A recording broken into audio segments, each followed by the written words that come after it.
Raphael, I can't reach it. It's too high. Come help me. Okay, I'm coming.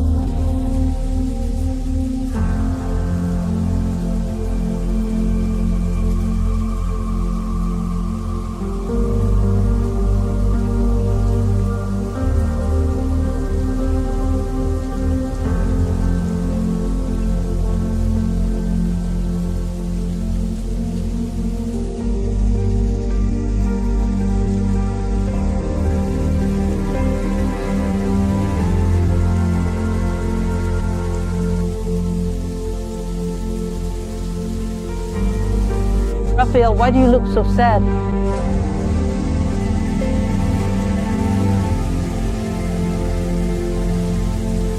Listen, come with me. I'm going to tell you my story. Come on, come.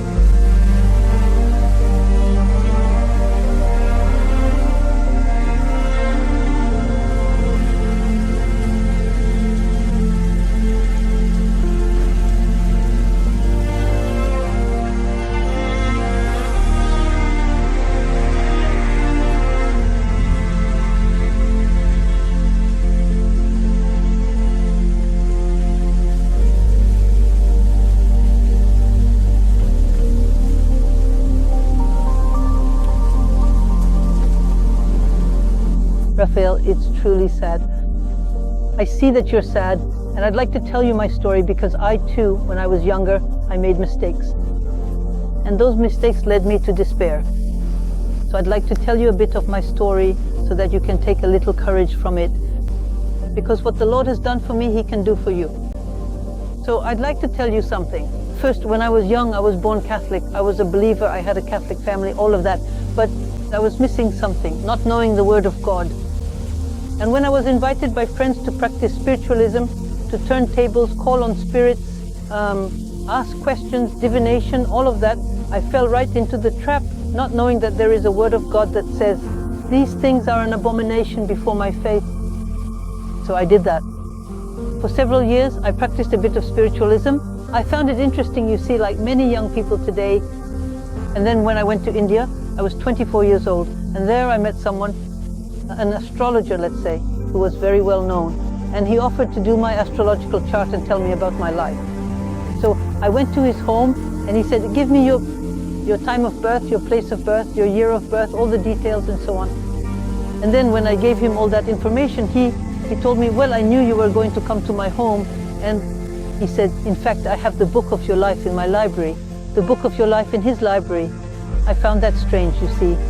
Anyway, he leaves and he comes back with a kind of yellowed old parchment and so on. He starts to read. It was my life. So from my birth, I was 24 years old, up to age 24, every single year, poof, he. And it was true. The details were true. I thought, but how did he know that? So I was a little impressed, but at the same time, it was very, very difficult because he went past age 24 to 25, 26, all the way to 30 years old. So that was the future. And when at age 30 he told me, well, for the other part of your life I have another notebook, I'll go get it.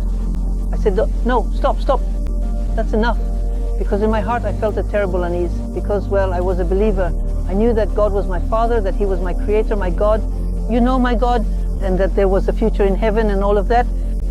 And He had just proven to me that if I did a certain thing, if I felt a certain thing, if I chose a certain thing in my life, it was because, you see, of the explanation of the stars. Because Jupiter was passing by Mars, Neptune and all that, everything was explained by the stars. And I felt as if I were dependent on the movement of the stars. That is, of these big, distant, impersonal, cold things in the sky like that. You see, completely impossible to control them. I was completely under their influence, a prisoner, you see. And it was as if all of a sudden I had become an orphan of my Father, who is God. And then something even entered me, you see. It was as if a poison had entered me. And for the 9 months that followed, I declined and declined and declined and declined until I was experiencing incredible inner tortures. And, you know, not being able to eat, having thoughts of death, thoughts of hate, strange things, you see, that had never happened to me before. And then at one point, well, that was despair. I no longer wanted to live. And one day my sister came to see me at my home in Paris, and she said, you know, tomorrow is she saw the state I was in. She said, tomorrow, you know, is Pentecost. Come with me, I have a prayer group. You'll see the Holy Spirit will do something for you. I said, leave the Holy Spirit alone. The Holy Spirit can't do anything for me anymore. She was a bit taken aback and she said, but come anyway. So I went to bed.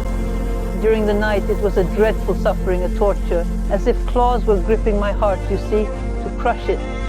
It was unbearable. So much so that in the morning when I got up, I said to God, that's enough, I'm stopping here. I couldn't bear to see the hours of that day ahead of me, you see.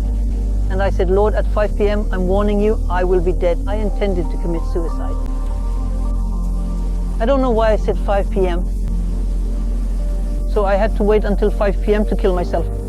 So I told myself, I have to keep busy during I went where my sister had invited me.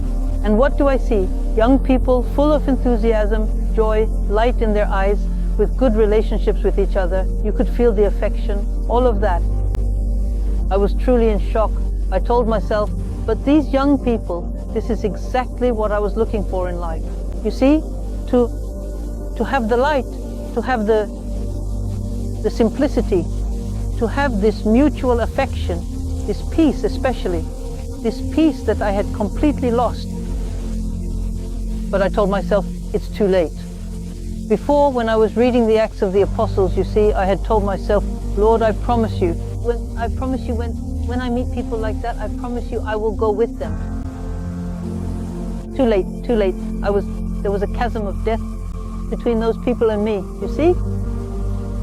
So I was still crying in despair, as if I had heaven before me and it was impossible to get there, you see.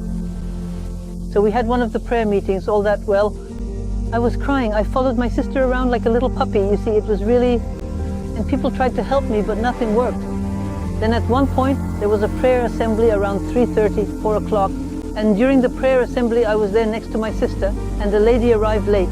She was behind me, she didn't see me, and she began to speak in a loud voice, saying, brothers and sisters, there is someone among us today who is heading toward death. Someone who has practiced astrology, divination, and so on, and spiritism. And this person has put themselves in Satan's hands, and this person is heading toward death, but Jesus can save them. Jesus has the power, through his precious blood, through his most holy name, to save this person. Let them come and find us. I understood that she was talking about me. And I told myself, I'm going to go see her. You never know. So I went to see her. Then she said, it's you. What have you done? Don't you know that these things you have practiced are an abomination before God? That is, it's a spiritual adultery that brings you death. Satan wants to kill you physically and morally. He has already destroyed many things in you, you see, but now Jesus can save you. So she told me, come, we're going to pray with you. She had me sit on a bench a bit like this one, and she called over other people. And then at one point she prayed for me. And she asked the demons to leave me, to cast them out. She said a prayer, I don't remember exactly. She said a prayer of deliverance, let's say. And at that moment I didn't feel anything. But when I got up from the bench, I did this, the despair was gone. The suffering, the inner torture was gone. And there I had an encounter with the Lord Jesus. I understood that it was he who had pulled me from that pit of death. I saw him inwardly. He had put himself in that pit of death. He had taken the thorns onto his own body. He was covered in blood so that he could lift me up and give me back my life. He took my place in a way in order to save me. So that was the encounter of my life with the Lord, the living God, the Savior who comes to take you from right there in your pit of death. That is what is going to happen for you.